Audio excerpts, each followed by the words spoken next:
Here are 5 sunscreen tips in 60 seconds. The first is that you're applying enough. You need about a shot glass full of sunscreen for your entire body and about 2 finger lengths of sunscreen for your face. The second is you should apply sunscreen about 15 to 30 minutes before you go outside. The third is where you should apply it. There are some common areas that people tend to miss when they're applying sunscreen. This includes your lips, your nose, the tops of your ears, the back of your neck, your hairline, and the tops of your feet. The fourth is where you keep your sunscreen. Almost every sunscreen container says do not expose to direct heat or sun. So what do you do with it?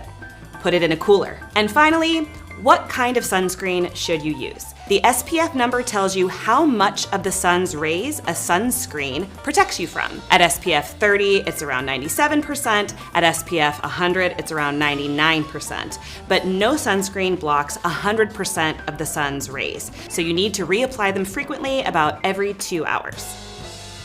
Whoosh.